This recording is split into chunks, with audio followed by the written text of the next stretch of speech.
Hello, everybody, and welcome to a Dominaria United draft here on the channel. We're going to dive in. If you do enjoy this video, let me know in the comments.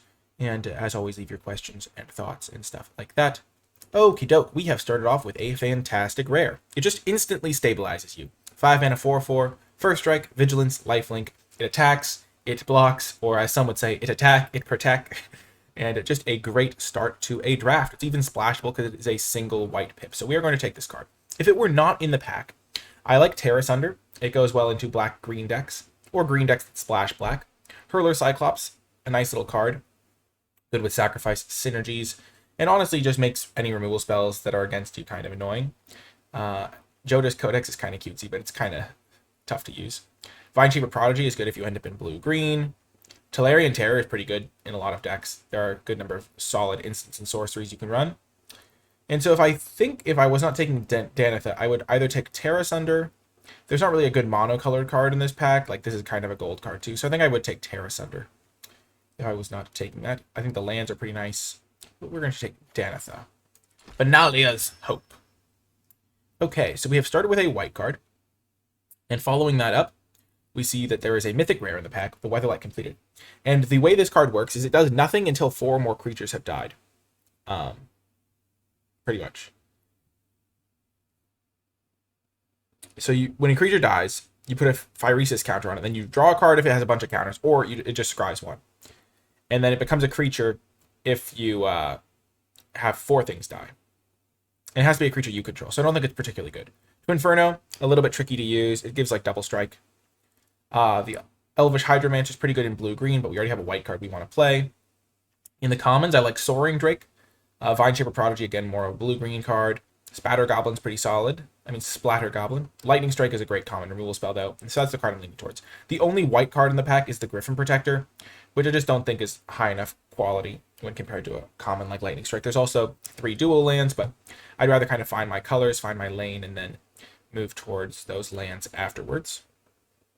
Okay, so we do know that we want to play this Danitha if we can. Like, we're going to warp our draft to some degree to play this, because if you put this card into play, they pretty much either have to kill it or lose. And it does dodge some removal spells like Lightning Strike and things like that.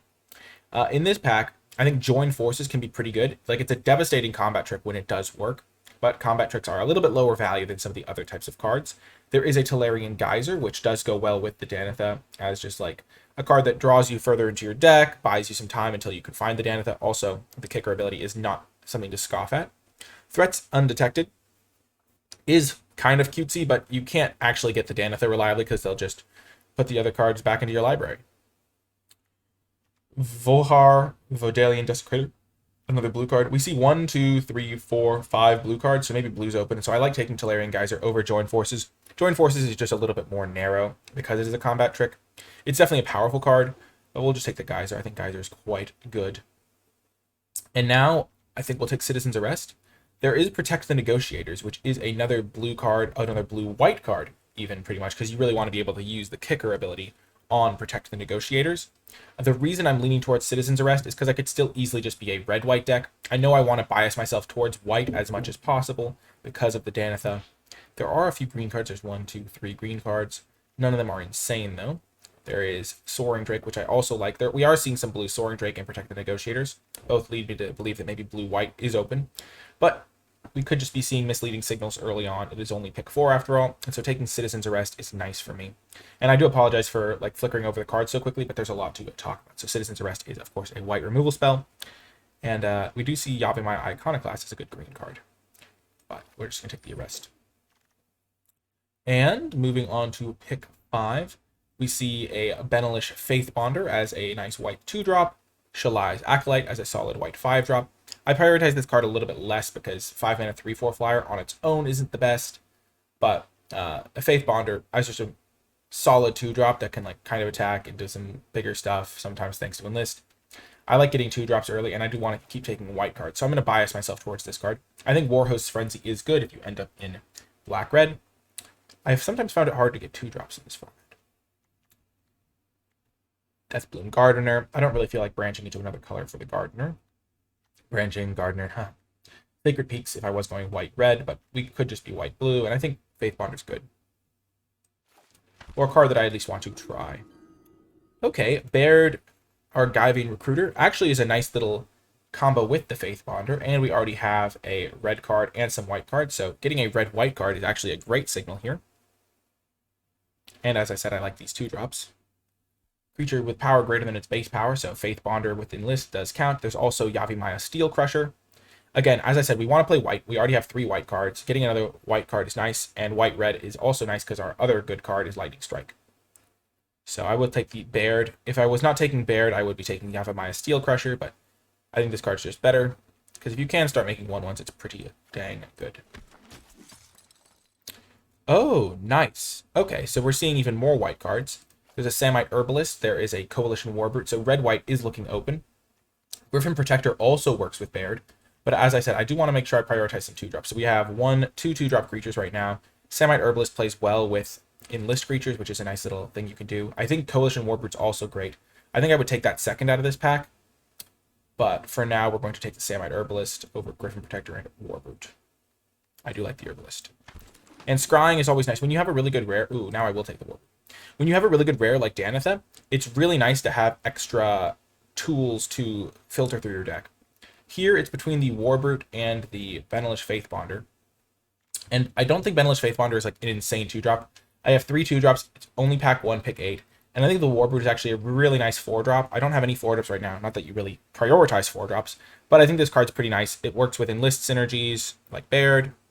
And it just attacks like a truck in the mid game when you need it to. So I'm going to take this. I really want to try it out too, because it's a card that I think is pretty nice. Okay, now we are seeing another Benalish Faith Bonder. I'm just going to take it. There's Meteorite, Molten Tributary. I'm just going to keep taking the white cards though. I don't think this is the sort of deck that needs to get fancy by taking random off-color lands. I mean, I guess I'll do it when there's nothing else in the pack. Late Vinesheeper Prodigy. I think that's kind of good set design where this is a really good card in blue-green and kind of like deeply mediocre outside of blue-green, so it's just a nice payoff at common for a blue-green deck. We'll just take this in case we see something crazy in green. And now Automatic Librarian, totally fine card. Again, Scrying is much better when you have a really good rare to dig towards. Late blue cards a little bit, but we will take the Librarian. Molten Monstrosity is actually an interesting card. I've been wanting to kind of try this out. Greatest power among creatures you control. If you synergize this with something like a Coalition Warbrute and like attack them, like let's say you go Librarian, Warbrute, which is 2 commons, attack them for 6, and then you play this thing for 2 mana, can be pretty good. I guess we'll take the Root Wallow. Yeah, we'll try to pass green cards, I guess. Last pick, Walking Bulwark. Sure. So we have a nice little red-white deck going here. And what do we see here? Well, the rare is black-green, so we can't play it, but this card is quite nice. Just really powerful card, just not something we are interested in. There's Joint Exploration, which is another card I don't think is particularly great. Sprouting Goblin is a good card. It's also a 2-drop that you can play in any deck, even if you can't enable the kicker. But it's not a card that I'm super interested in without the kicker. Like, otherwise, it's mostly a vanilla 2-mana 2/2. There is another Citizen's Arrest, which does interest me as another removal spell that can take care of anything. My deck is leaning towards white relatively heavily. And so I think I'm going to take that. The only other consideration is the Goblin, but just getting another removal spell that can take care of any threat is nice. I have Lightning Strike and 2 Citizen's Arrests now. Gonna keep me well stocked. And now here there is another Lightning Strike. Just a great little removal spell. If I wasn't taking this, I would mostly just be tempted by this Mesa Cavalier as an evasive flyer that can also help me swing the race against other aggressive decks. The rare is missing out of this pack, not a huge signal point. There's not really a land I'm super interested in. Vanquisher's Axe can be pretty cool, I think, with some of the token generators. I'm interested to try that one out. Also works well with Baird, where if you just equip to something, then Baird starts churning out tokens, and the tokens play well with the Axe as well. So I might try to get an Axe just so I can have synergy with Baird, and also just, it's a fine card. Plays well with Danitha. Plays well with some of my other creatures as well, like Vigilance with the token. I think Fires of Victory is an interesting card, but much better if you have access to blue mana, which I don't have access to. Okay, now there is another Coalition Warbrute. Airtight Scorn, counterspell, it's blue. Joking Miasma is going to be good against me. No, never mind. I have a couple of 1/3s and some 3/4s and stuff, so maybe not as good. I think Tsar Ojanin is quite good, but I'm not looking to splash. I'm looking to play low to the ground, maybe tempo out my opponents. And so I'd probably be more interested in Hammerhand than Tsar just because it's in my colors, even though Tsar is much more powerful. There is Boundless Sleeper as a 2-mana 3/1, but I'm mostly just looking for things like the Warbrute. Warbrute is just a beating of a card, I think. There's also Jaya's Fire NATO as an expensive removal spell, but I do have the 2 Lightning Strikes and 2 Citizen's Arrests, so I'm not super hurting for removal spells. Okay. I will say, this pack is going worse than I thought it would go.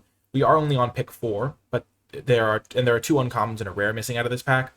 But I will say that it feels a little bit like I'm not seeing the cards that I want. Sure, there's a red card, but this doesn't really synergize with my deck particularly well. There's also Argivian Phalanx, which is like a very medium card. Not something I'm super interested in. I think I'm going to take it here just so I keep taking white cards. But it's not a card I'm super looking forward to playing. It's even pointed out in chat that I do have the Wooded Ridgeline, but I'm not looking to play the Wooded Ridgeline just so I can play Tsar. If you're playing an aggressive deck, you get really punished in the games where you do draw like a forest randomly.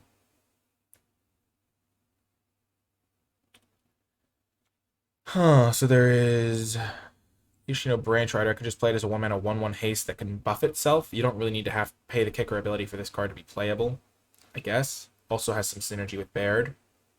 Also Gitu Amplifier. Let's just check my instant and sorcery count. 2 instants. My 2 Lightning Strikes. There's also Idyllic Beachfront.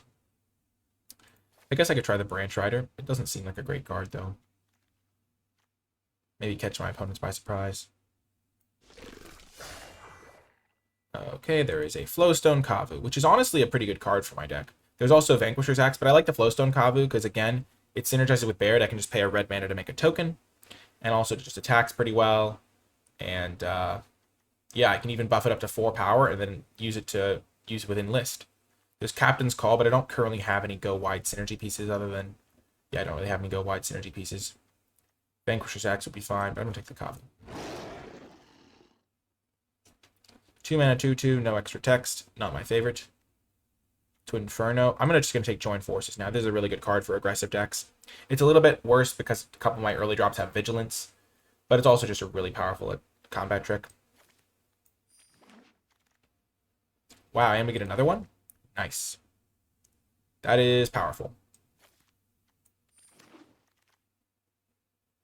And now that I have a couple of those, maybe Gitu Amplifier is a little bit better. Salvaged Mana Worker is not really a card I'm interested in. I don't really want 1/3s that don't have like enlist to help me attack with them. I could just take the Beachfront just in case. I don't think I'm going to want the Amplifier, even though I do now have 2 combat tricks. And we got the Axe, basically for free. We might play it. We'll see. Hammerhand, maybe I'll try this card out. Salvaged Mana Worker, not really a card I'm interested in. Meteorite. Sure.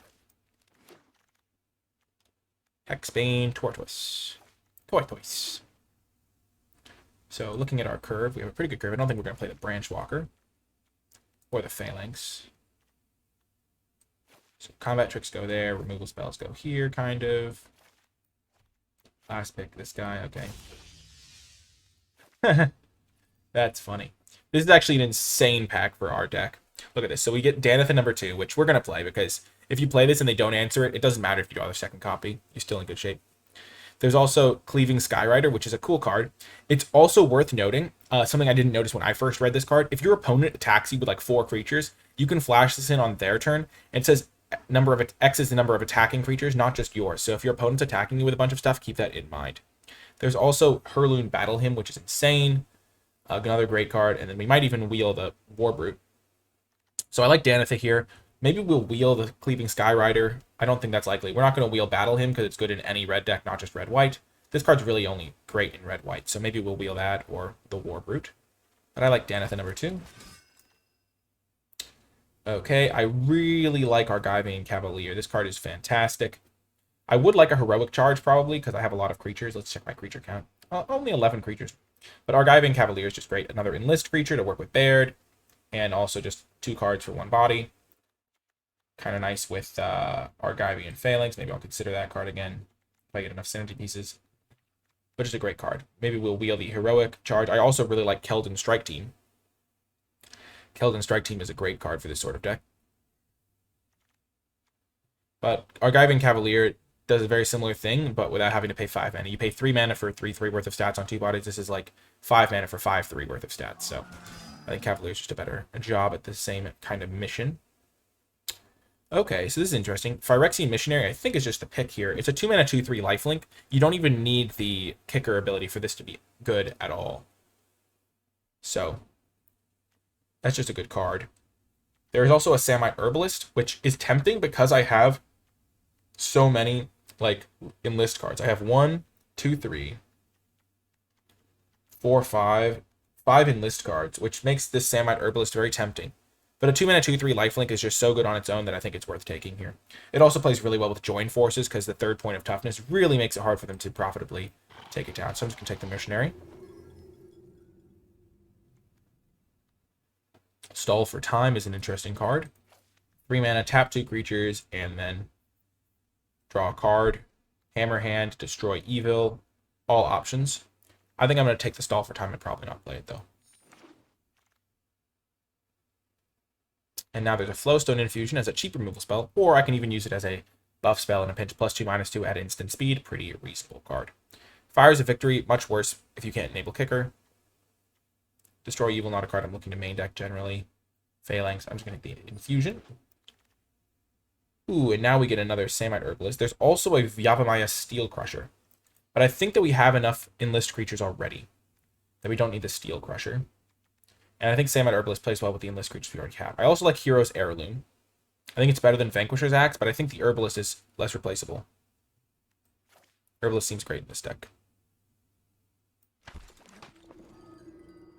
And we get a Steel Crusher anyway. If I didn't have a Vanquisher's Axe already, I think I would have taken the Heirloom, but I think they do very similar things. And so just getting more synergy with my enlist cards is nice. Okay, so I have 1, 2, 3, 4, 5, 6, 7 2-drops. That's kind of all the 2-drops I need. So I could just take a Flowstone Infusion, or I could take another one. I don't think I need another one of those guys, so I think I'm just going to take the Flowstone Infusion. And we get the Warbrute back. And another Warbrute or Heroic Charge. Creature count at 17. I have some go wide synergies. There's also this guy. I'm just going to keep taking Warbrutes, I think. Hero's Heirloom does give legendary creatures trample and haste, but my legendary creature is already expensive, so paying 5 mana and then also having the extra 2 mana to equip it is a little bit unreasonable to expect. So let's see. I probably want to get rid of the Phalanx. I probably want to get rid of the Monstrosity just because I don't need the extra risk involved with that. I probably don't need Stall for Time. I'll just keep it very simple. Very straightforward deck. Cut Hammer Hand.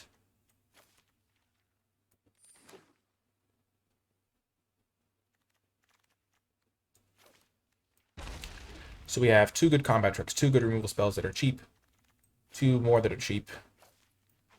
So this is 8 cards. I probably don't want all 8. Oh, Danitha auto equips. Good point. Good point, Jasper Leon. Again, I don't think I need to really warp my draft around this, but it is a good point.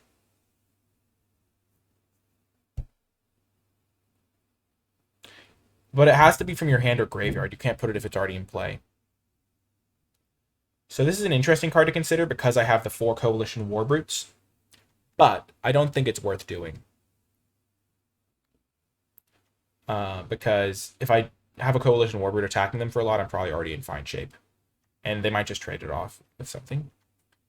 Failing similar reasoning. So these are the cards I'm going to consider. I think I do want 17 lands because I do have a lot of kind of expensive cards at the top end. I have some ways to spend my mana. So I think Flowstone Infusion is a card I could consider cutting a copy of. I do think Vanquisher's Axe is a nice addition to help me make use of some of my random 1/1s and stuff.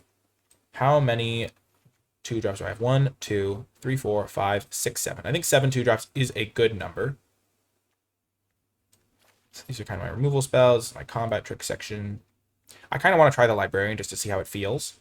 The 4 Warbrutes, maybe I can get away with 3. And then maybe I cut 1 Flowstone Infusion as well. those are my general thoughts right now. I think I want to keep all my 2-drops. I think 7 is a good number for an aggressive deck. Hammerhand because of Danitha. Again, I've been saying this the whole time, but I'm pretty sure if I play Danitha, I'm pretty happy just keeping it in play. And I think that card's going to be fine. Okay, so 7 2-drops. I like my 3-drops as well. I'm going to cut 1 Warbrute, and I think I'm going to cut 1 Flowstone Infusion. Flowstone Infusion is also like a combat trick with Danitha, but I think all my other cards are better. The Axe is a card I want to try. Still some experimenting to go on, but let's just check our colors. Yep, a little bit heavier towards white, especially with these double white Citizen's Arrest. And this is how we'll build the deck. I'll see you folks in the games. Before I get to the games, I want to give a huge shout out to all of the patrons who support my channel at patreon.com/NicolaiBolas, and special thanks to those at the credits level. All patrons gain access to my Dominaria United card-by-card tier list and other exclusive rewards, and I also want to note that Patreon can be canceled at any time if your circumstances change, so there's no long-term commitment and it is completely transparent. I hope you're enjoying the video so far, and without further ado, let's get to the games. Welcome to round number 1. I'm really excited to try out some of these cards. I've never played with them, but this hand looks great. So we've got a 2-drop for the early turns. Now we have a 3-drop for the early turns. We have a Danitha, which is always going to make the game a lot easier if we do land it. And we even have a Warbrute, which is another card I've kind of wanted to be trying out. So we will start with the Faith Bonder. Not really as scary of a 2-drop as you typically see from an aggressive deck, but it scales into the game a little bit better. It lets you use some of your smaller creatures to good advantage. So start by playing a land, next attack, and then we'll play the Cavalier.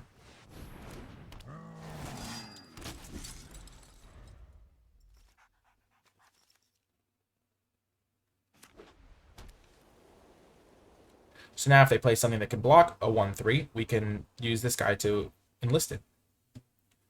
I really think enlist is a cool mechanic. So like, let's just imagine they play a 3/4 here. That's pretty bad for us, but we can kill that. Okay, they play a 2/4. Okay. Pretty much the worst possible scenario. Now we have 2 options. For starters, we could Citizen's Arrest this and attack them for 4. That's a very tempting option.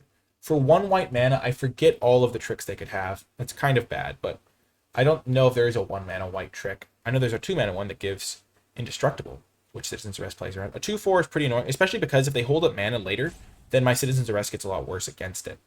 I could also just play a Coalition Warbrute, but I think getting some damage in is nice. And a 2/4 is probably on the bigger end of the size range of cards they would play. So I think I'm just going to Citizen's Arrest this. Because it also puts a lot of pressure on them. If they then play a creature that would die, if they play a lot of creatures that another creature that would die to the Lightning Strike, then I end up in very good shape.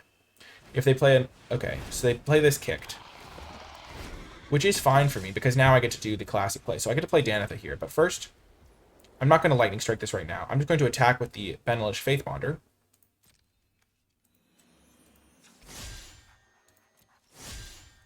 And now my 1/1 became a 3/3. I mean, my 1/3 became a 3/3 Vigilance.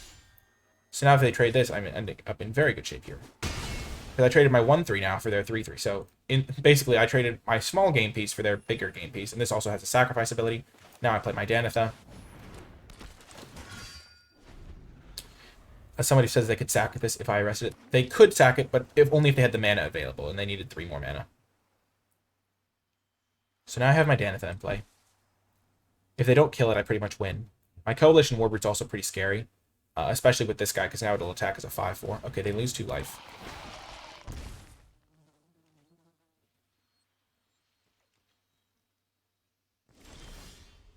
Okay, so the first things first is going to be to go to combat. And attack with the Danitha. And probably just the Danitha. I don't think this is a great trade for me. Because this thing has enlist, so it's going to grow a little bit bigger. And I will play a land, and I will play the Warbrute. Because Warbrute actually is a good card on this board state because their 3/2 and 1/1 might threaten a double block, and then Lightning Strike will blow them out. I'm playing the land, even though there is the blue-black card that could make me discard a card, because if they spend 5 mana to draw 2 and make me discard 1, I can just Lightning Strike their Abomination, attack them with everything, and I end up in a very good spot. I'll just discard the Librarian.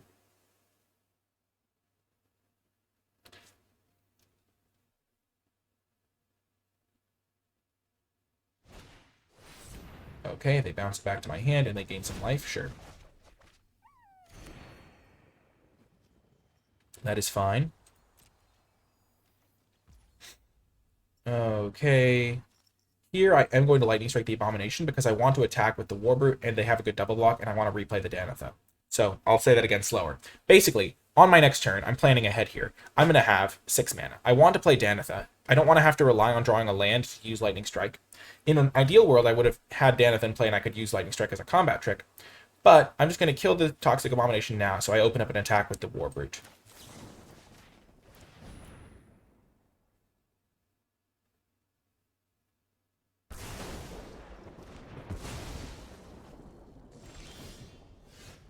Flowstone Kavu.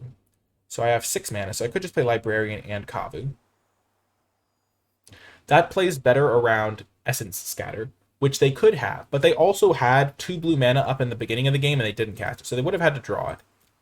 Not super unreasonable to expect they would draw it. But playing both of my guys is tempting as well. First things first is to attack, though. What I'm going to do is I don't really want to trade 1/1s. So I'm just going to attack with the guys that they can't possibly trade with. And I'm going to tap this guy to enlist with this dude, because they then can't really chunk block it very well, because it has trample.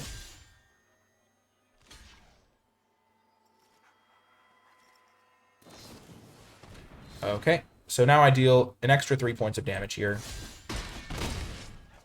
That actually does change my play, though, because now I do want to play Danitha, because I know they don't have a counterspell. That was not the best for me because their guy stayed alive, but this guy would have been able to take out my Danitha as well. Okay. Highest mana value. They can't get a high mana value card to their graveyard right now.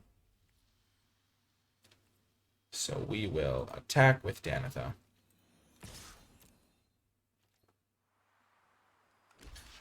Do they have the same thing? Okay. Not great, but that's the way it goes. I did consider attacking with the Cavalier.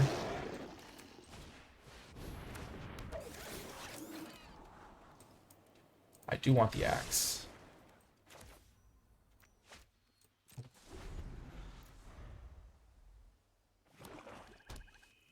Still in quite good shape.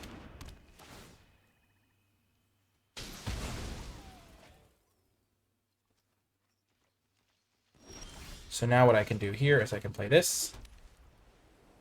I can play this Vanquisher's Axe. This thing can get buffed twice.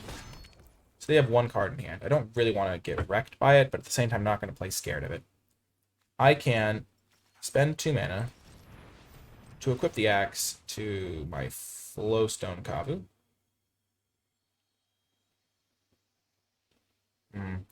Or I can equip the Cavalier, trading Cavalier for Warleech would be fine. I think I can.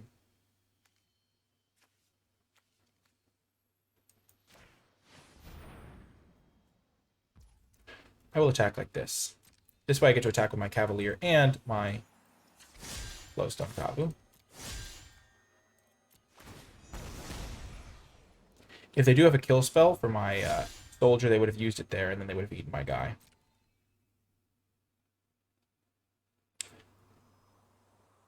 So now they can double block my Flowstone Kavu.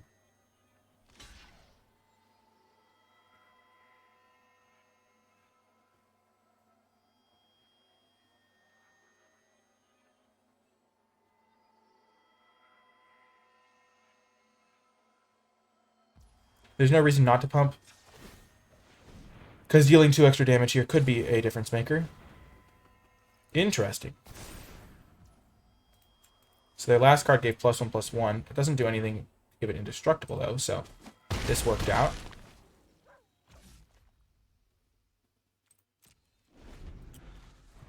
They could have double blocked my Flowstone Kavu and taken 5, and then kept their guy alive.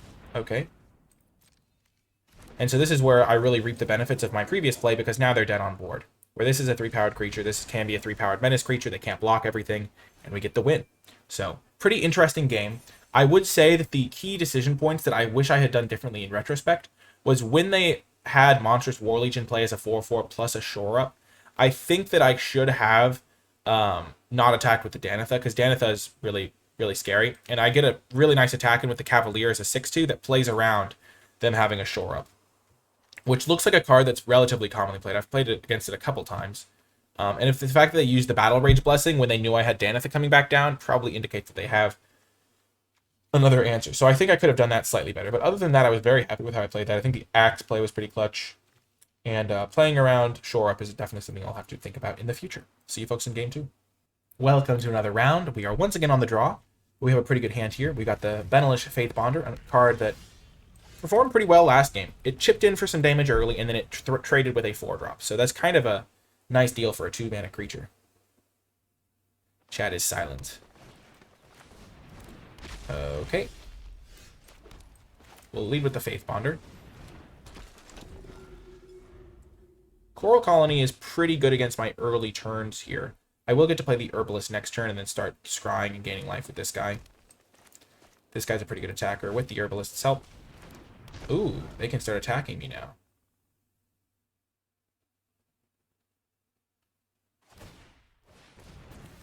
If they do attack like this, though, I can start to kind of overcome that.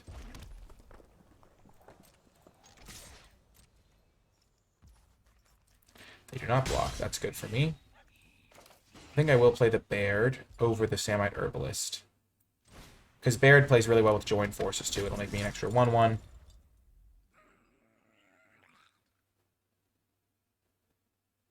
I'm not as worried about them hitting me for 4 a turn. I have Danitha to kind of stabilize me.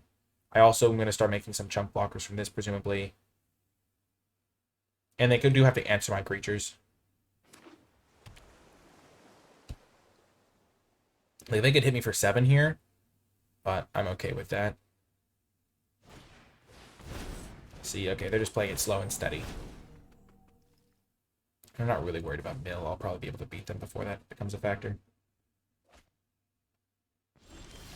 So here, I think I'm just going to play this. And then I'm probably just going to play my Warbrute. There is some thought to just attacking with both and then trying to use Join Forces. If I attack with both, they'll probably go block, block, and then I don't really get a great Join Forces, so I think I just play the Warbrute here. And then I'm slow and steady here. I don't want to trade the Benelish Faith Bonder for a Vine Shaper Prodigy right now, which they probably would double block. But this being 4 toughness instead of 3, it's a little bit bad for that. So I can now... Okay, that's a little bit scary. But if I draw a land to play Danitha, I'm in good shape. Blue-green isn't really known for its removal, but they are splashing.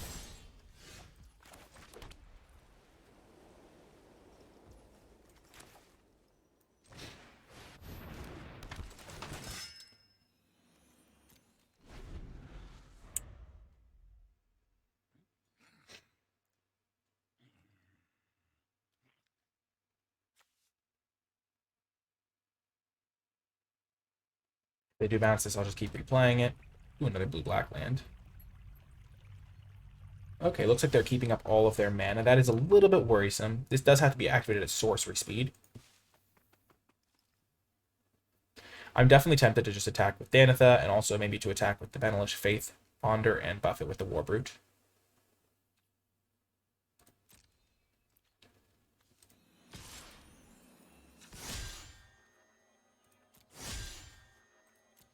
And this is good for me because the cards are going to trade in a favorable way for me no matter what.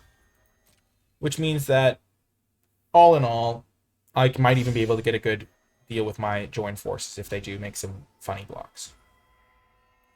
Here, I'm just going to let the damage go through. They could have +1/+1, and if they do, then so be it. But that's a good trade for me. Again, they just traded their 5-drop for my 2-drop. So, pretty good for me. They have 5 mana available. I don't think they have a sweeper right now. They might just be milling me for 2. So I'm just going to play both my creatures here. So I'm going to play the Samite Herbalist. There is a counter spell that makes me pay 1 for each creature they have. So I can play around that by playing the Herbalist first. If they have Essence Scatter, I think I might even rather just have Flowstone Kavu in play because Menace is good with Join Forces. And the Kavu is good with joint forces.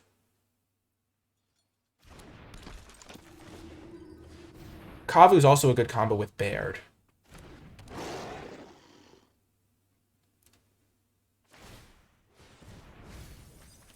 Okay, they got rid of some good cards. Trying to prevent me from getting extra 1/1s, which is fair. But trading a 4/4 for a 1/3 is generally good for me. That's one of the reasons I like Enlist as a mechanic. The 1/3 has been very good for me so far. Just general feedback on it. Okay. So they're going to start making 3/3s. I do have Lightning Strike to kill the Tatyova.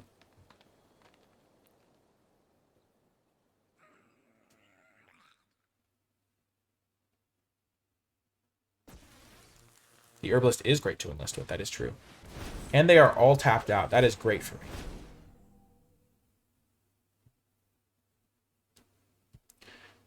So that means that I get to have some real flexibility here. I mean, honestly, my attacks are pretty straightforward. I'm going to attack with the War Brute, enlisting the Herbalist, attack with Danitha, and attack with the Flowstone Kavu, I think.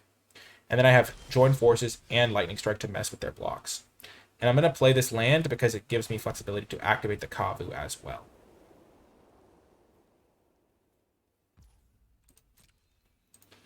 Enlist, attack, attack. Enlist that guy. Scry 1, gain a life. Another Danitha. I'm going to keep the Danitha. It's still one of my best draws. If it stays in play, I'm probably going to win. And I think it's worth doing. So now they get to make that block. Sure. I really want to kill this Tatyova.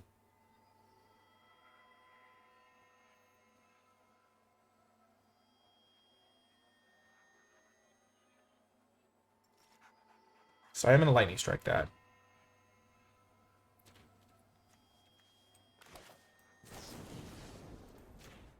While they're tapped out.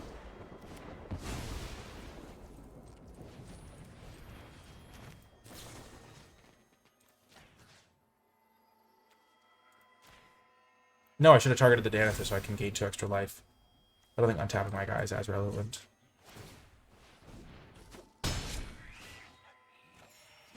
Yeah, that was kind of bad.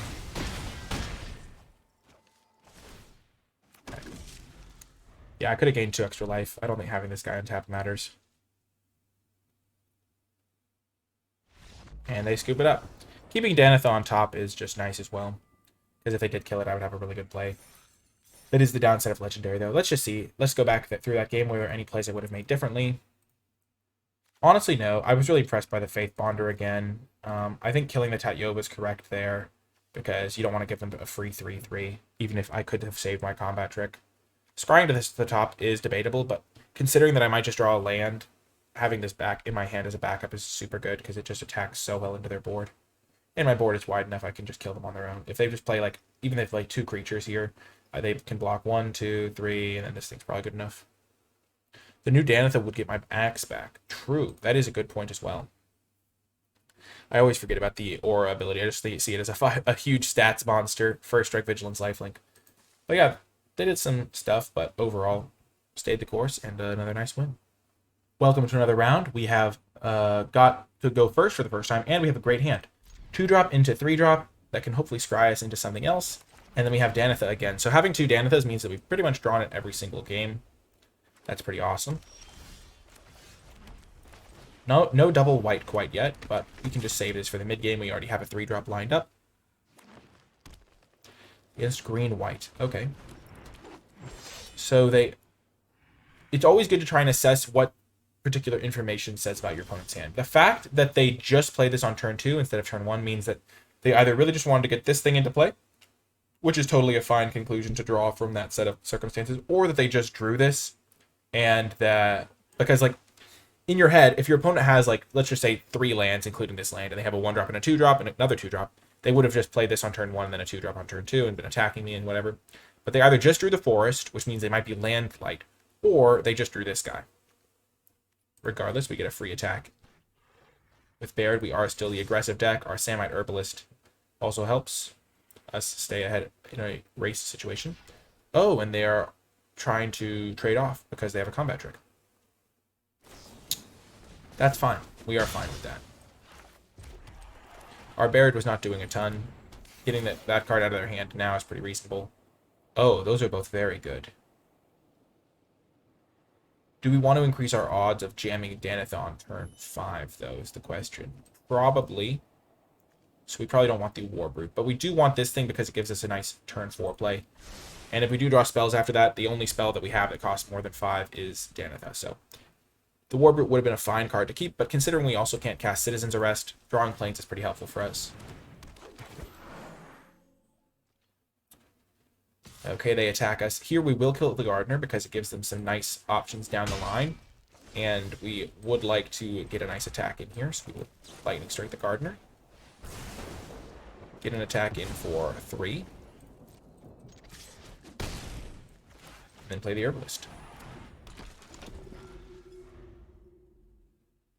And now lands or spells are pretty reasonable draws. Okay, this card is pretty devastating. So the way this works is whenever you cast a red permanent, deals 1 damage to any target. So trading off a 1 toughness creature here is actually huge for us. If we draw a Plains, that's very good. We will play Daneth now. I doubt they're going to be able to kill this guy. There is a fight spell in the set. Or a punch spell in green. So killing this could have been the best play. Surprised they let us trade off 1 toughness creatures. That probably means they don't have a red permanent. But this just gives us so much more flexibility. Okay, no blocks. And do they have a way to get rid of Daneth now? No, they do not. Okay, so we will Citizen's Arrest their Defiler of Instinct. Get rid of that before it can cause any major harm to our game plan. And get a nice attack in. Gain us back some life. And we even have Lightning Strike now to kill whatever they play next. So Enthrall to the Pit means that they probably have black mana somewhere in their mana base. Or they're just a little bit less experienced. Because playing that... Okay, so they have this guy. Okay, that makes sense. That makes sense. This guy is not worth Lightning Striking, even though we have the option. Because we can just attack into it with both of our creatures. Them chump blocking is a fine outcome. Them chump blocking could have also indicated they had a combat trick, but that's another reason why Lightning Strike saved is a little bit better. And now we get a Cavalier, and we are in great shape. I think they might just be a little bit newer, because trading off the Llanowar Stalker was a little bit tough. They might also just have a... They just had no red permanents. Okay, sure.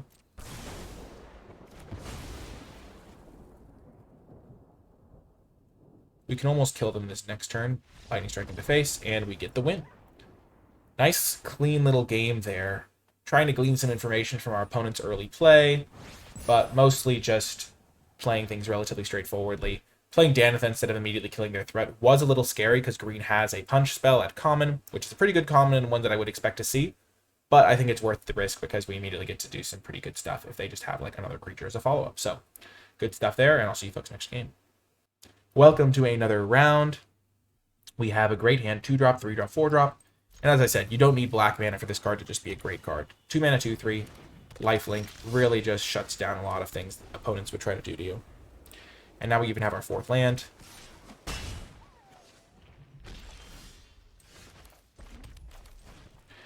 There are some situations where you would want to just play Plains, keep your opponent in the dark. This isn't really a time where that matters.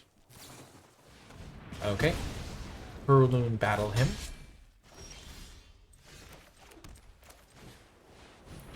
Just playing our cards out on curve. Pretty straightforward. They have 3 colors on turn 3.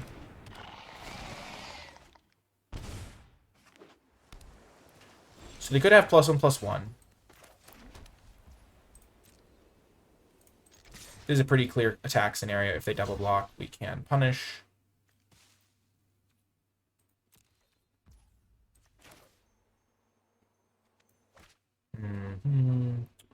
We could just play Join Forces to play around +1/+1.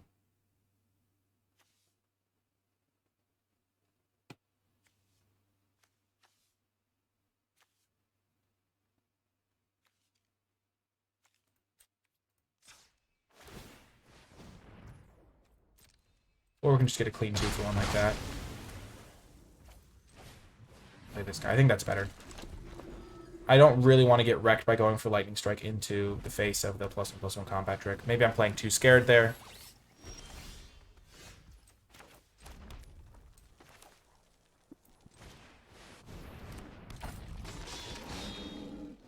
They already have all their colors, so Lightning Striking that doesn't make a lot of sense to me right now. Okay, wrecked opponent.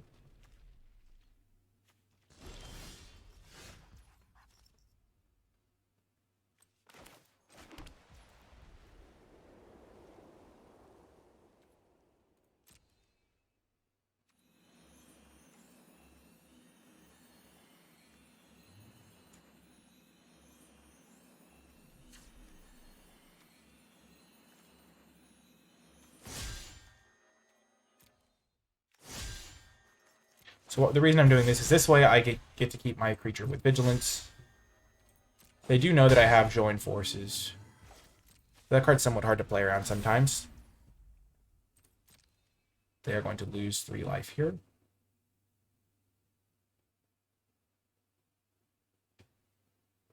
If I hadn't played around the combat trick, then I probably would be in better shape here because I would have just used this a little bit more effectively.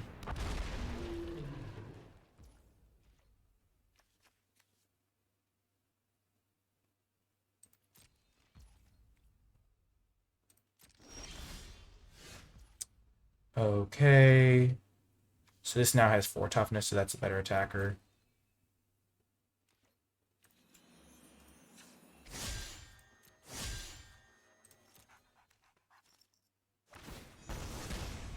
So they can turn any creature from a graveyard to the battlefield under their control. Okay. They'll probably return that. And now we're going to play this guy.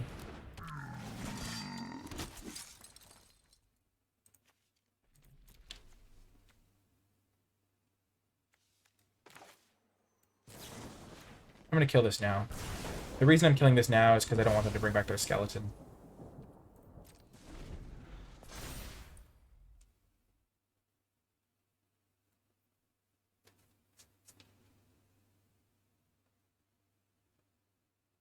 Cruelty of Gix is a pretty good rare. Oh, they return the Rager. That is crazy to me. I don't know. I guess it's a little bit of extra value. Oh my gosh, what a draw. The axe, so good.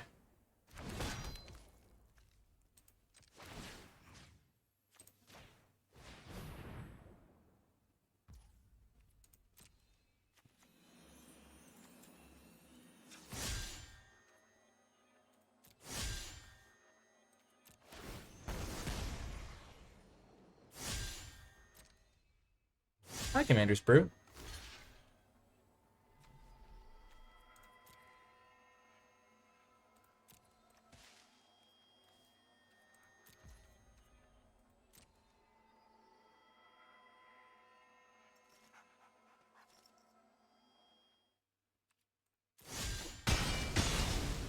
So they're going to get back their 2/1.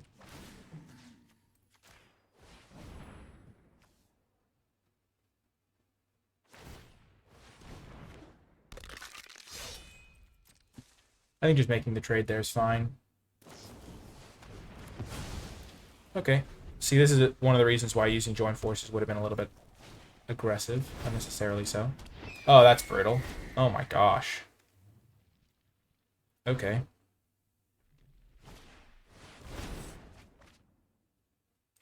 Glad I was holding that extra planes. Preparing for that exact card. They just had a storm of value there.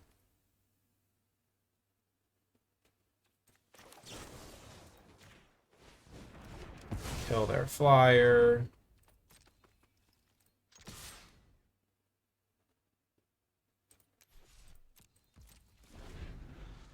Yep, not great for us. They had a pretty good last couple cards. They drew this into another card draw spell, so they went from up 1 card in a fairly even situation to kind of up like 6 cards.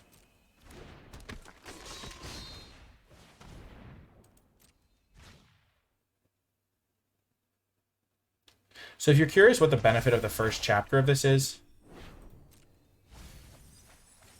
okay, so 1 land and then 3 spells, such as life.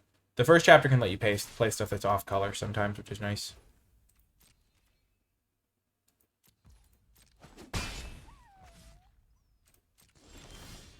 That's a good draw. Particularly because I can enlist with this. This is going to... Oh, right, they're gonna... That was bad. I did not read this saga thoroughly. Whoops.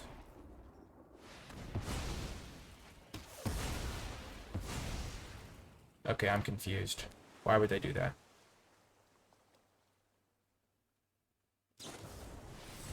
Okay, they had kill spells anyway. Yeah, this was just a tad unfortunate.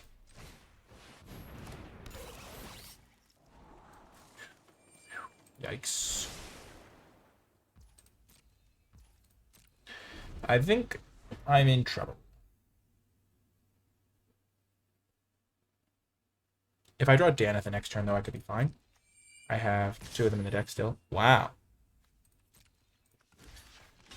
That is a weird attack. If they have Keep Garnet in play, I don't know how I can... Oh.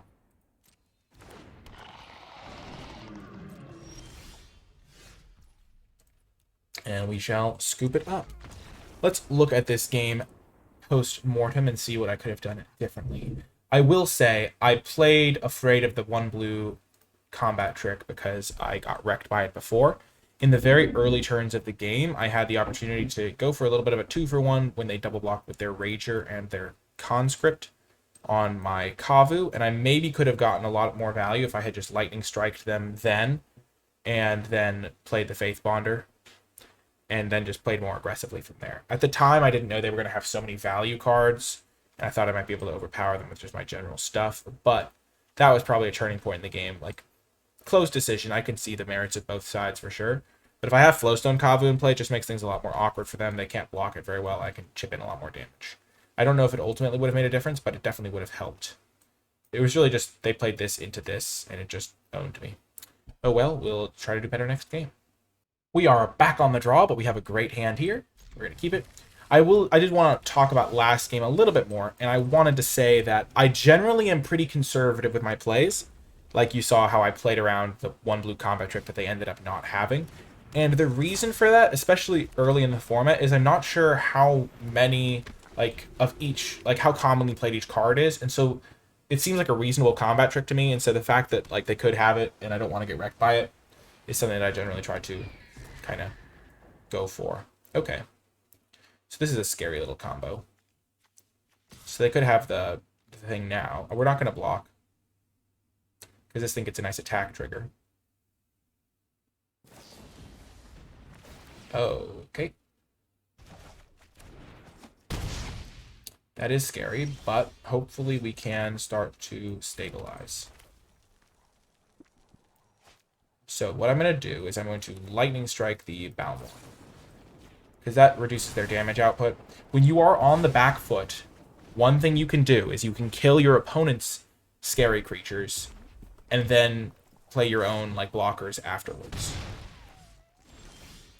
And now I have a... Gonna play the Warbrute. I am choked on white mana right now, so I'm just gonna play my guy here, and then with the hopes of either drawing a land so I can play 2 white spells, or playing this guy next turn. But the reason I like this as well is because now they need 2 instants or sorceries for this guy to trade with this guy. So they can't keep attacking me. Like, imagine I don't kill the Balmor and I just play, like, Herbalist or something like that.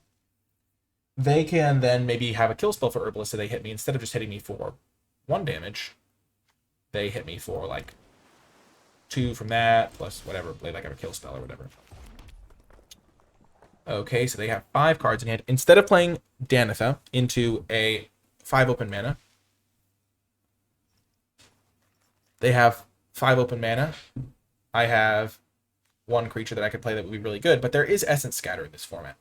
So what I'm going to do is I am going to attack them, because now attacking makes sense. I'm kind of on the front foot. I'm going to be able to deploy some nice pressure here. And then I'm going to play the Samite Herbalist. And now I'm going to play the Automatic Librarian. And the fact that they didn't counter either of these cards leads me to believe that they probably don't have an Essence Scatter. And now I'm going to get rid of the land, keep the Flowstone Infusion. Infusion can kill the Amplifier, which I like. They didn't do anything on their turn.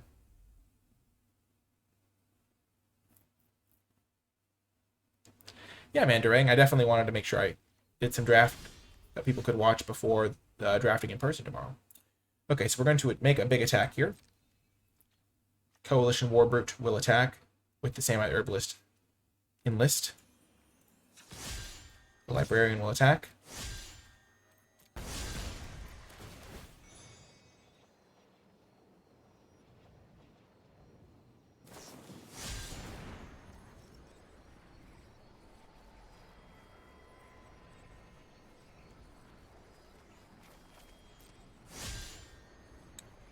So now, this is going to... They kicked it.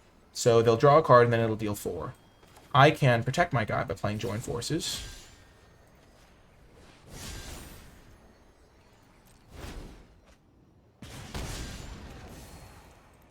Spread it to the bottom.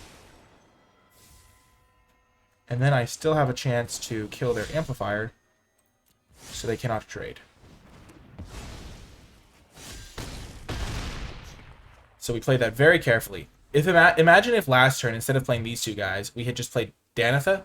Maybe I think they probably still had this card, so they might just get a nice clean kill on the guy.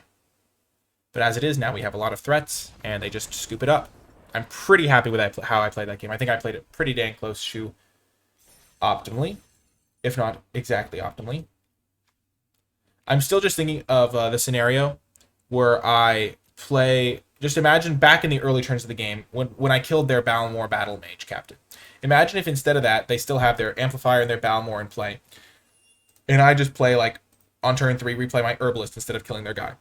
The downside of that sort of play is emphasized by if they have a kill spell. Because me using Lightning Strike takes out one of their threats, and one of the problems with a blue-red spells deck tends to be that their threats to instants and sorceries ratio is really hard to assemble. If I just play a creature, and then they play Fires of Victory to kill it, instead of taking 1 damage, I'm taking, let's just see, so 1 plus 2 for them casting. So I'm taking 1, 2, 3, 4, and then 5, 6 damage, because this thing buffs both their creatures. It includes itself. So I'm taking 6 damage on my next turn instead of 1 damage, which is huge. So it gives me way more time to start deploying my blockers by killing their Balmor. So that was the logic behind that. Welcome to another round. We have a great hand here. Join Forces is just a beating with some of these cards. We have the Faith Bonder. Couple Coalition Warbrutes. I like that. So let's see how this goes. Playing Baird first versus Faith Bender first. Well, now we're going to play Faith Bender, because unless they play another land type, we can block their 2 guy. Nice. Definitely blocking. It's a free block. It's a free attack for them to some degree if they have another follow-up play. Okay, so they kept their opening hand. They do not have a turn 3 play. That is interesting. What does that mean? What could they have for 3 mana? They could have a Lightning Strike. We will attack. And we will play Baird. And we will play the Axe. I feel like they probably have a Lightning Strike, but they did not use it. So maybe they don't have anything on turn 3. Which means they probably have a pretty dang good turn 4 play. Okay, they have that guy. Sure. Now, this is an interesting spot, because my Baird is very high value to me right now. Because Baird is probably going to start making me a creature a turn. So instead of just making a nice trade, trading my 2-2 for their 2-3, I'm just going to make this block. I'll take 3 from this now, but I'm going to start churning out some extra tokens.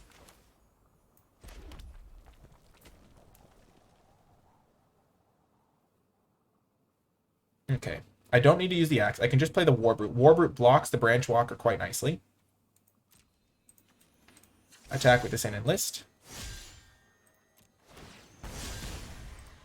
Deal 3. Play the Warbrute. And then I make an extra 1-1 as well. Okay, Sneaky Turtle, great question. Do I use join forces more defensively or aggressively?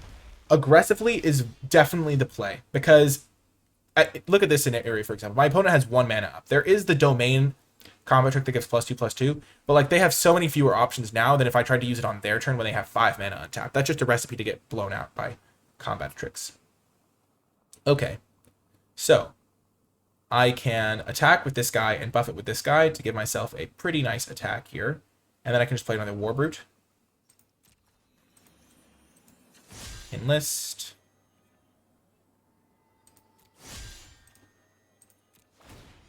So this guy's a 4/3. I can trade with that. So that's okay for me. So again, this guy's trading up. He's trading for their 3/3, which is just great for me. Play. Ooh. This is actually a good play. I'm going to play Kavu. And then I'm going to activate the Kavu, so I trigger the Bayard. That's a great little thing. I get an extra 1/1 out of this, and I think that's a little bit better, because I can only really use this one Coalition War Brute effectively anyway. And I actually get paid off, because I get to make a more efficient trade here. And now I get to play this.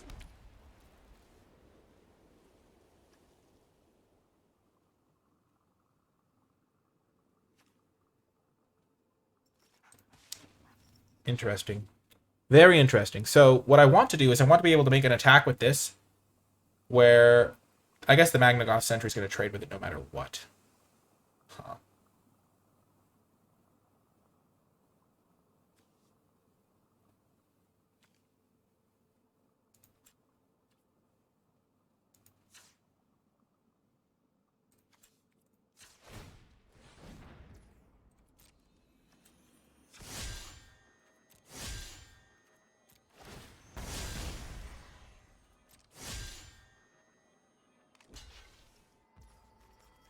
This is fine for me. I'll just play another War Brute. I like to use this join forces when we both have fewer cards in hand, because if I somehow get them to tap out, or we deploy our resources in a certain way, that could be really good for me. Okay, so now I'm going to play my land. I'm going to equip this to this guy. I'm going to go to combat, attack this, this, and this. Enlist this guy to tap that guy. I get to attack them with everything now. They don't really want to trade their Brawler for a 1/1. Oh, I guess they do. They're fine with that. Okay.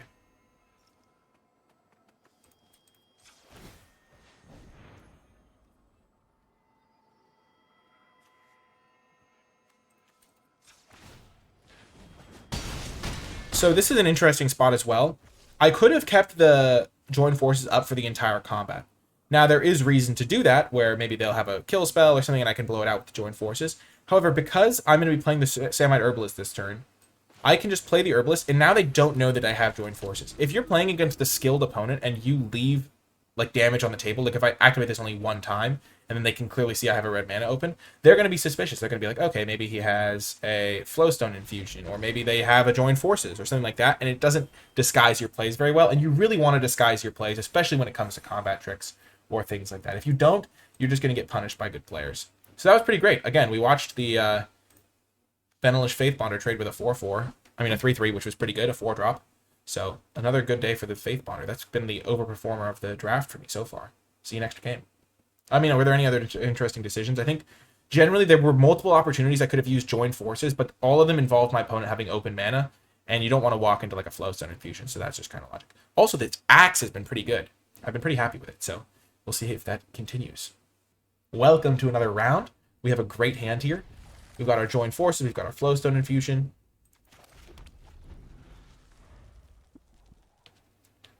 Now, in some situations, there's not really a lot of 1-drops you would want to kill with the Flowstone Infusion. I'm just going to play this guy. Start gaining life from lifelink. There's not a lot of creatures I'd want to kill with Flowstone Infusion, and so if there were 1-drops that were playable in the format, something that you would want to make sure is that you didn't just play out this, maybe a mountain, because then they might get a arena tell of the fact that you had a Flowstone Infusion. Really minor thing, though.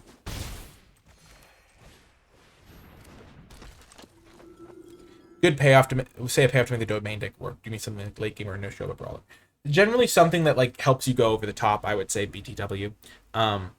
if you are playing a domain deck, it's not going to be super aggressive all the time because you're going to take a while to get your colors all sorted. And so in those sorts of situations, you're going to want to make sure that you are a little bit careful. Okay, I think I could Flowstone Infusion this. So we will. Just give myself a good top deck option. Nice land, nice draw. That's always going to be happy to see. No proactive play this turn, but playing Daneth next turn is going to be good. I am back at school for Fubu. Yeah. Almost done. Oh, man. Finishing off my second degree. Okay, that is fine for me. Okay, so Faith Bonder actually maybe changed my play a little bit. I think I'm still just going to play Danitha, though. It was a little bit tempting to just, like, do some attacking with the Missionary, but then it becomes pretty obvious what combat trick I have. And again, you want to disguise your combat tricks to the best of your ability. This is a little bit scary because they could just kill it with a green removal spell, or a black removal spell. But that's just the way of the game sometimes. You play your Danithas and hope for the best.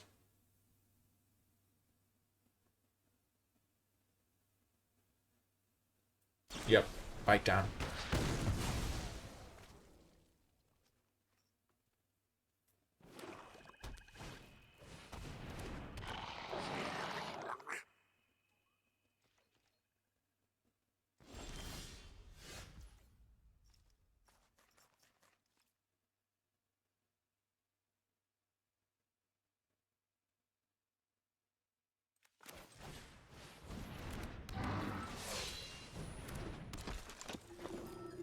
Again, I don't want to just tell them which combat trick I have by attacking with the Missionary and not the Faith Bonder.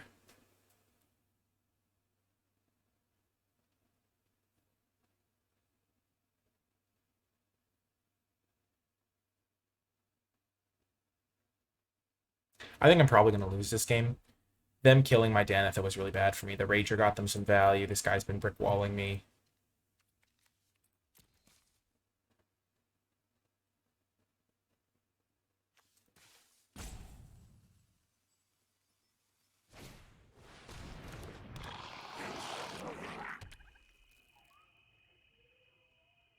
Interesting.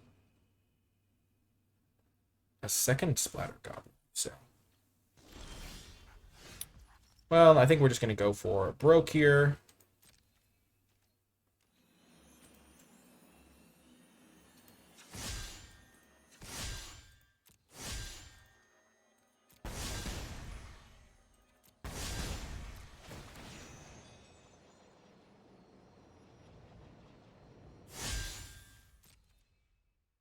And we'll see what they do.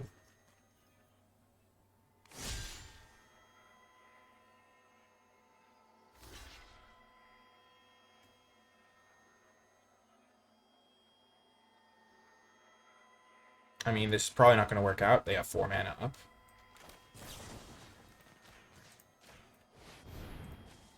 But, you know, you try your best.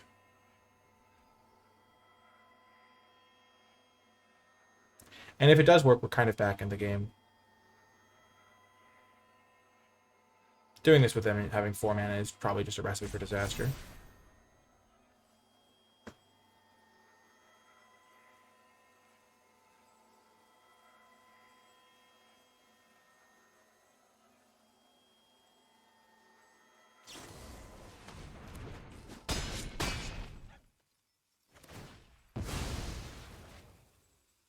Okay. So not the end of the world. They used Tribute to Orborg to save one of their guys, essentially. So this thing made it so that their big guy didn't die. So they traded a Splatter Goblin and a Tribute to Orborg for my Faith Bonder and my Join Forces. And now they are attacking me, which makes no sense, unless they're playing another big creature. Which I do have some Citizen's Arrests, so that could be pretty good for me. Oh, wow, really? That's their big follow-up guy. That is shocking to me. I mean, if I draw land, it doesn't mean anything, but...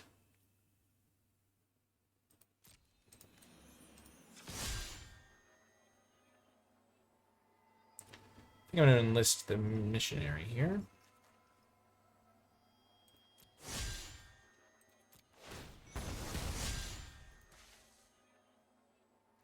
If they do want to trade Splatter Goblin, then they can no longer really profitably trade the Faith Bonder as much. But this thing is going to grow, so.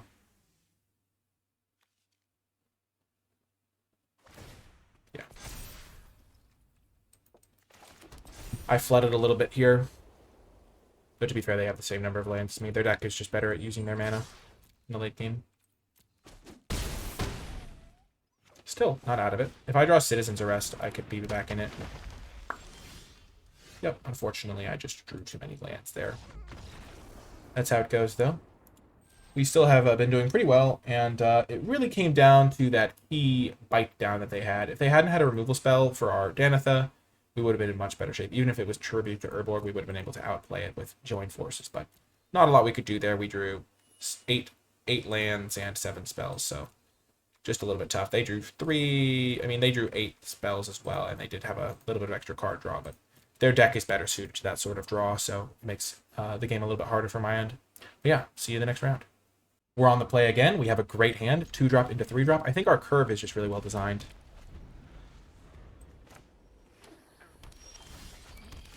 And now our second white mana for the arrest if we need it. Librarian feels pretty good to draw here.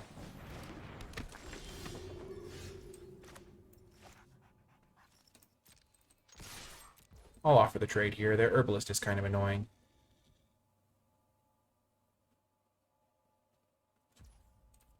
I'm not going to Lightning Strike it, though.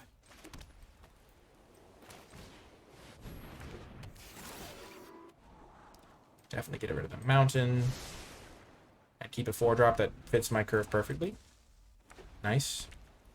Getting rid of the mountain is basically like drawing a card, because that land was going to be useless to me. Okay. Wow. Okay, that makes sense, though, that they wouldn't attack.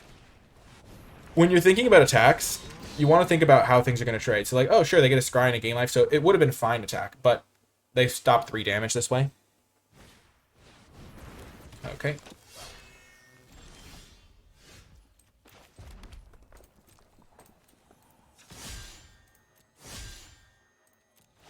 If they want to double block, I am fine with just taking the trade and playing my Danitha.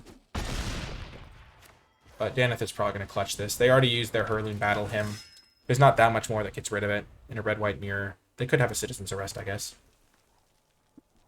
Even if they do, though, I have some really good action. Oh, well, that's got to die. That has got to die.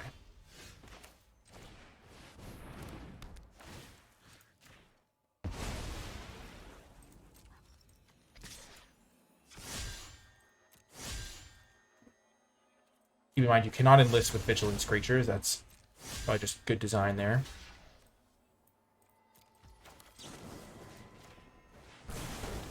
And I trample over for a billion. Actually, they were just dead there. Oops. I had them dead, and I let them slip away. Actually, no, they wouldn't have been dead, because I would have trampled over for 1 less damage. Yep. Okay, because I would have done 4 damage, 8 damage. They would have lived at 1. So yeah, that was definitely the play. Now I have 2 lethal threats. Certainly attacking with both, and we win the game. And we are headed to the final round. We're 6-2. If we win this last round, we are champions.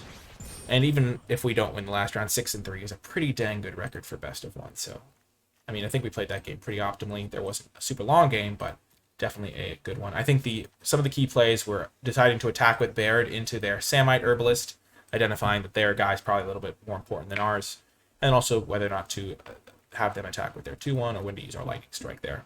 But yeah, see you folks in the final round. Welcome to the final round. Now, this is a borderline-ish looking hand, but it's definitely a keep. We've got both our colors. We have our best card, and we have an early card that can help us buy time. They did mulligan, and also they're showing off the Yargle avatar, which I didn't even know existed, so this is where we just trust our deck. We've constructed our deck in such a way that we have plenty of 2-drops. Honestly, not a terrible draw, because having a backup Danitha is kind of fine. But, okay. This is going to be an interesting game. We do need to make sure we hit 1 more land, which we have no control over, but we have a lot of everything else in our deck we can cast. Okay, they're ramping? Sure. So they already have black, red, green. They might be up to even more than that by the time this is done. Okay, so they're just playing 3 colors, it looks like. So there's the land we needed. Honestly, not the worst spot for us. Join forces can help us push through something a little bit bigger.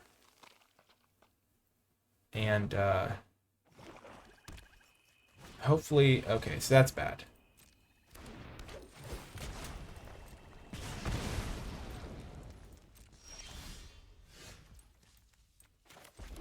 If only we had drawn that last turn.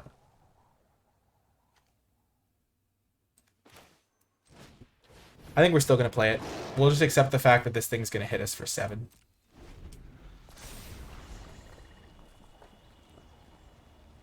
Like, we could have double lightning striked it, but... I think we're going to just try our best here to weather this storm. Take 7.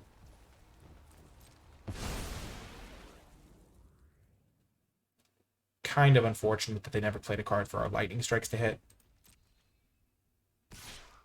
But Danitha maybe can save us. Definitely not going to chump block right now.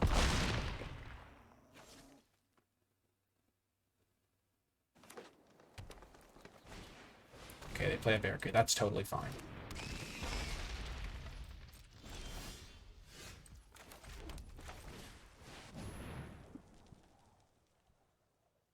And they only have 2 cards in hand. Unless they're both removal spells, we're pretty fine.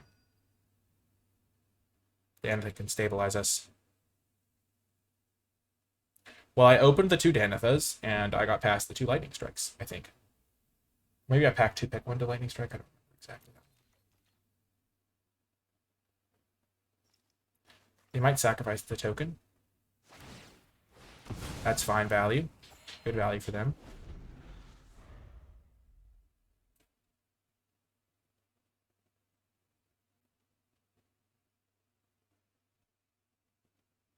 So the real big decision that I've had so far this game was whether to double lightning strike this guy to save myself 7 damage, pretty much. Or actually, not even 7 damage. It was more like 4 damage, because they would have just buffed up the other guy then. Now, this is a key spot for us. Wow, they have it. Okay. We still gain the life, though.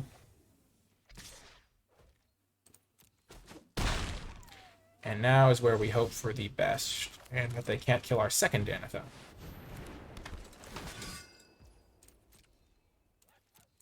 If they can, they can, but if they can't, then we're in okay shape.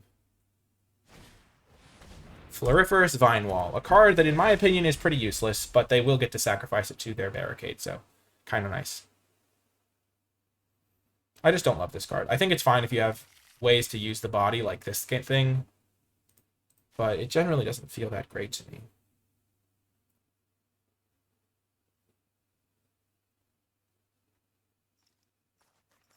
Gosh, I'm in such good shape if I get to untap with Danitha because I have so many tools. No! Oh, that's so brutal. Oh, man. Honestly, just never lucky.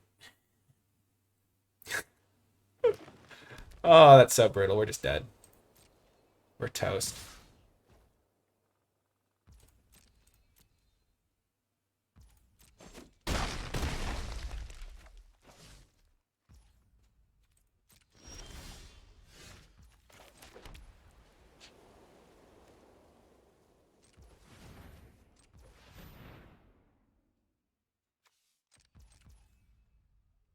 So I can double lightning strike this, and then join forces to not die to that. I get to sacrifice both.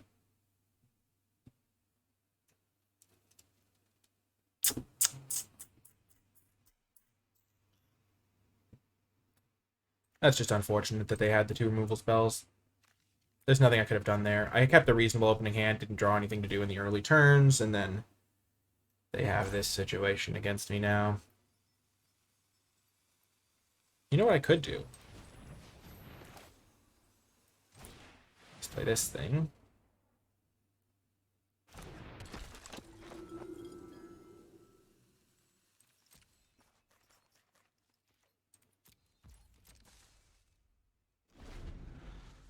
And then go for the old join forces, kill both their attackers line.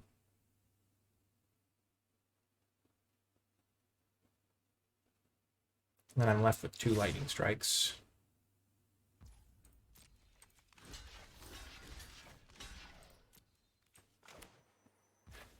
I also don't have any of my good cards left.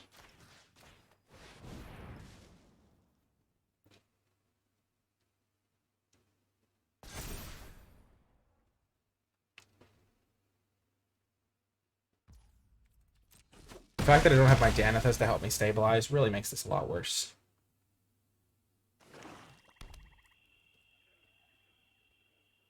They can sacrifice their barricade to itself. Oh, and they do. Oh my gosh, that actually gives me a chance.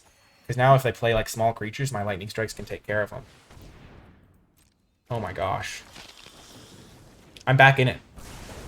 I just need to draw something good. Okay, kind of good. So we're at 1 and they're at 22. But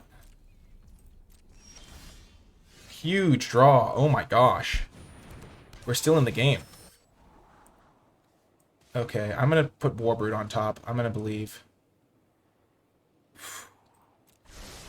I think I need the extra pressure first. Because I am on death's door if they draw like so many different things like Lightning Strike or whatever. And I want to pressure them. Honestly, a bad librarian because I was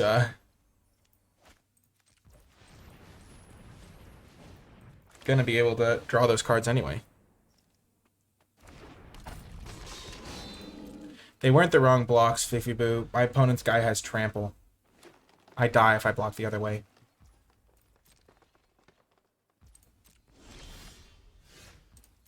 Oh my gosh.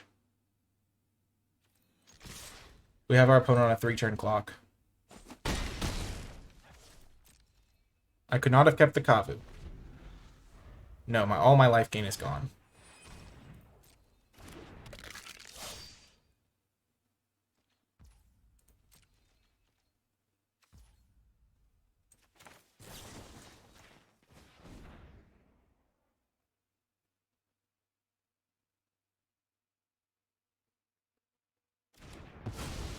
They can't return it with its own trigger. I'm not going to use my Citizen's Arrest on that. Oh my gosh, I need one more turn. They play something, I Citizen's Arrested, and then I Lightning Strike their face. Oh, hold! Oh my gosh, this would be such an insane comeback.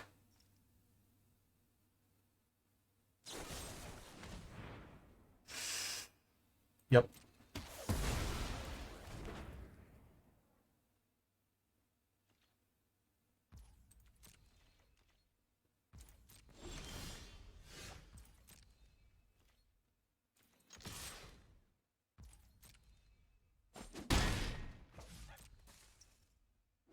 Oh my gosh. We're so close. Sure. Do they have a punch spell or something?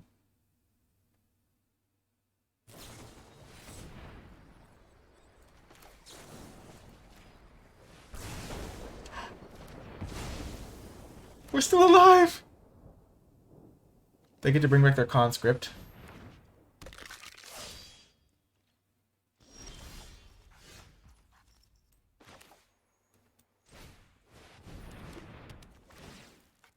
So I guess I did get punished for not Citizens Arresting that earlier, but honestly, if they drew anything, it would have been much worse.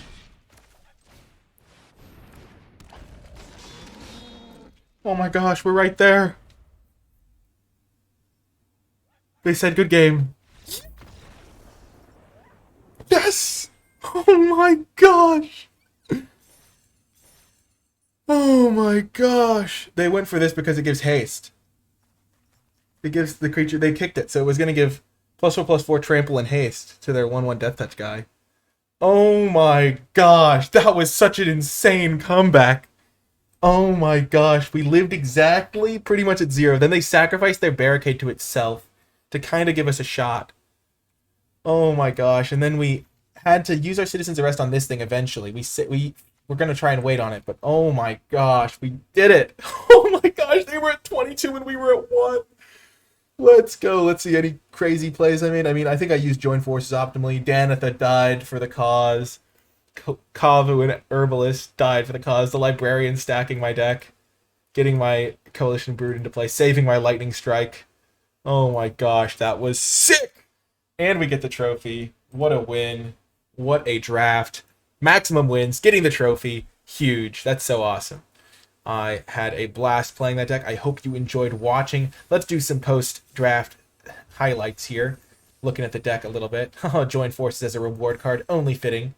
We're going to look at the deck, talk about some of the cards. Oh my gosh, that was crazy. So let's talk about some of these cards. First off, Danitha, definitely a powerful card. You don't need to do anything crazy with auras or equipments for it to be good. As you saw, whenever we played it and it stuck in play, we pretty much just won. Coalition Warbrute was great. I don't know if I was supposed to find room for this fourth one that was in my sideboard, but it felt really good every time I drew it. 3/4 just blocked really well, and then it can attack and just turn on the jets really well. When it attacks as a 6/4, it's absolutely devastating. Plays great with combat tricks, plays great with removal spells at instant speed. Pretty much forces them to double block it in a lot of situations, and then you can oftentimes buff it so you trade with both creatures. So, been really happy with this Coalition Warbrute in that draft. Automatic Librarian felt really solid. Scrying too, especially in the mid to late game when I could get rid of a land that I didn't need, was just like basically drawing a card. So it feels pretty good, especially in decks that don't need like lands past land 5. Kavu was pretty good. Menace is nice. The +1/-1 ability is cute synergy with Baird. And so I like the Kavu. Also goes well with Enlist because you can make it 4 power. Citizen's Arrest was great. There was definitely some threats that I wanted to answer that Citizen's Arrest was good about. Join Forces, pretty great combat trick. I think I didn't really highlight it as much because my opponents weren't really walking into it on defense as much. But in that last game, it was really clutch. Let me make a double trade that kept me in the game and allowed me to win. Cavalier was great when I did draw it. I think this card's just fantastic. Baird did a lot of work when I did have it in play. It didn't seem that hard to trigger. It works well with the Axe. It works well with the Kavu. That's a pretty good combo. And it works well with Enlist creatures that stay in play. So the high toughness ones like Warbrute, it's really nice with. Yavimaya Steel Crusher, I drew it once. It was a pretty reasonable Enlist creature. Lightning Strike, just great removal spell. Just absolutely fantastic. Herbalist, I had it a couple times. Using it with Enlist happened like once. I think it's just a pretty reasonable 2-drop. But you generally have your Enlist creatures trading off pretty early. So that seemed fine. It seemed reasonable. Missionary, just a great card. 2 mana, 2/3 lifelink. And then if you do have black mana, it's even better. Just absolutely. It goes from a good card to like a fantastic card if you have black mana. And then Faith Bonder was like an all-star in this draft. I think this card just performed really well. It traded with like multiple 4-drops. Like it traded with my opponent's 4-drop, I think twice or 3 times. Like it traded with my opponent's 4 mana 3/3s twice, and was really just a pain for them to deal with because a 1/3, it had vigilance. It blocked my opponent's 2/3 attacker for a few turns in that one game, which was really important. Overall, just played out really nicely. I was really happy with that. Infusion felt great. Usually killed something relevant. I'm not sure if I was supposed to play 2 copies, but my deck was just flush with options. So I'm glad. I was pretty happy with this configuration. And then Vanquisher's Axe. Last but not least, this card performs really well. It actually plays pretty well with Enlist because you can kind of get the benefit from the Axe without actually having to equip the Axe, which saves you a lot of mana in the long run. So something I was doing was I was putting the Axe onto like a 1/1 token and then attacking with the Warbrute and then enlisting that 1/1 creature to buff the Warbrute so that I didn't have to constantly re-equip the Axe, which I think is beneficial. In some situations, you wouldn't want to do that because you'd want to just straight up equip the Axe so that if your opponent kills the Enlist creature in response, you don't get hosed. But when mana is tight, that's a pretty nice way to like put the Axe on a small creature that you want it on without having to worry about it. Yeah, overall, really happy with this deck, really happy with how it played out, and getting to max wins feels pretty awesome. If you did make it all the way to the end of this video, leave hashtag red-white victory in the comments section down below because it was a sweet red-white deck and we got a bunch of sweet victories. Or you can leave hashtag 22-1 to let me know you made it all the way to the end of the video because that was the life totals in the final game that we managed to clutch. So hashtag 22-1 or hashtag red white victory or both in the comment section down below to let me know you made it all the way till the end of the video. Remember that you can help out the video and the channel by hitting that thumbs up button and subscribing for more draft content. Comment below with your questions, thoughts, feedback, what you think of Dominaria United Draft so far. If you would like to support my work, you can do so via Patreon, patreon.com/NicolaiBolas. Gain access to my card by card tier list, for Dominaria United and other cool rewards as well. And yeah, there's all that is linked in the description. The NicolaiBolas Discord server, the Twitch stream if you want to catch the action live, the NicolaiBolas Twitter, the NicolaiBolas articles, all of that stuff linked in the description down below. I hope you enjoyed this video, though. I had a ton of fun making it. I hope you enjoyed watching it, and I will talk to you next time.